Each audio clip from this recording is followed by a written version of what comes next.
All right, hello everybody and welcome back to the channel. It is Wednesday and we are up for another portfolio review. For those of you who follow my channel, you know I do portfolio reviews on Wednesdays.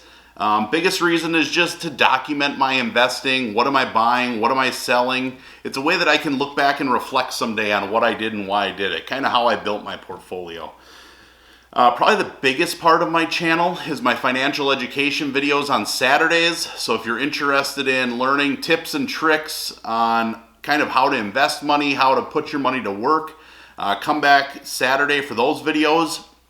If you like this content, I'd always encourage you, smash that like button and subscribe. And yeah, with that being said, let's get into the portfolio this week. You know, if you've watched the portfolio reviews the last couple of weeks, I actually haven't been doing any investing. So I start by doing my Roth IRA. I'll post a link to that video down below. But it's really, really important for me that I start the year putting my money in the Roth just because of the tax advantages for retirement.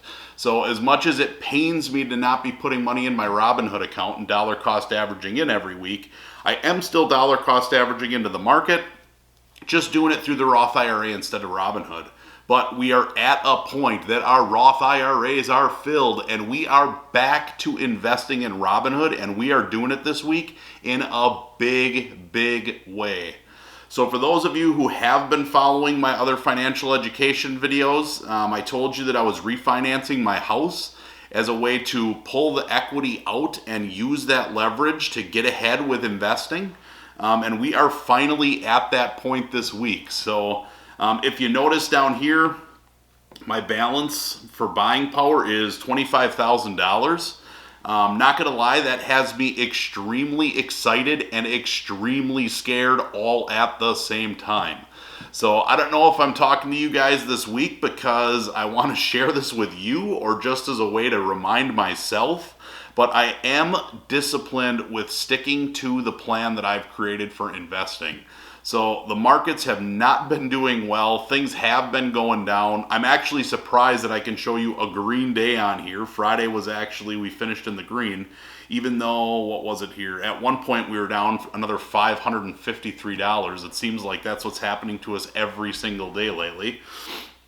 But I am a long-term value investor. My game plan is to continue to stick money into the market every single week. And I do believe that whether the market's going up or down, I don't try to time the market. I don't involve myself in all that. I do believe that in the long run, with letting that investments and dividends compound, that I will come out ahead in the long run. So with that being said, I am going to invest this $25,000. Because it's from my home refi, I'm not going to risk that money at all. So if you've heard me talk on other videos, I'm actually going to put this in VOO. And this will be my first time investing in VOO. It is a market average ETF. And it tracks the S&P 500. So I do have another fund like that called SPY.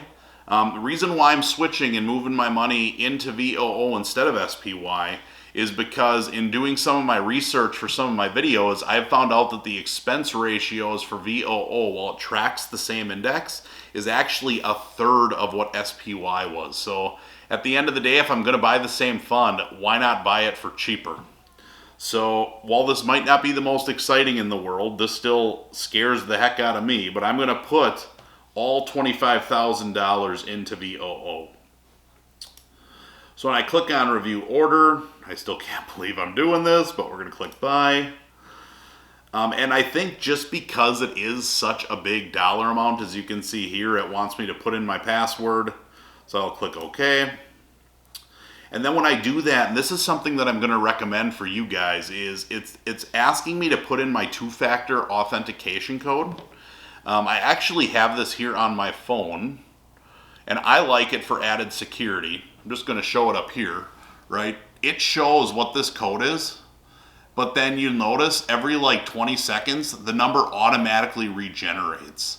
So if you're using this, whenever you have a big purchase or something like that you want to make on here, if somebody got your password, they'd have the ability to have full access to your account. by having this two-factor authentication, it really prevents that from happening. And I like that the numbers are constantly regenerating as well, so it's, stays up to date. So here we go. It is done. So that money won't actually go into my account until first thing Monday morning when the market opens. But I do have that in there to do. And if I go back here to the portfolio, we're actually investing more than $25,000, but my instant deposit limit is capped at $25,000. So I think we've invested, I think I put about $56,000 in there. Next week again, like I said, now that the Roth IRAs are done, we're going to continue to dollar cost average in weekly, and it won't just be in VOO, but we're going to put the remaining, $32,000 in there next week. So if you want to check that out, be sure to come back. We'll also see how this $25,000 performed over the week. If I go in here, kind of last things I do is just review performance over the last day. Hey, like I said, we're up, which is exciting. Over the last week, it's down 714, so that's not horrible. Over the last month, we're down $1,900. So yeah, as you can see, it's been rough lately. But hey, if I go 3 months, we're up $1,400. And again, if I go back to lifetime, we're up $2,900. So again, I just like to encourage people, do not panic. Do not sell off all your shares because you see the market dropping. Over the long term, I am still very confident that things will average out and you will see stuff go up. So again, like I said, that's advice that I'm going to give you guys. It's also advice that I want to look back on and watch for myself when the market gets crazy to make sure that I don't panic and sell all my shares. But yeah, that's really my portfolio review for the week. If you guys have any questions or topic recommendations, post them down below in the comments. I reply to all comments, not subscribe. Like I said earlier, if you like this content, smash that like button and subscribe. Other than that, we'll see you back here next week when we invest another $32,000. Have a good week.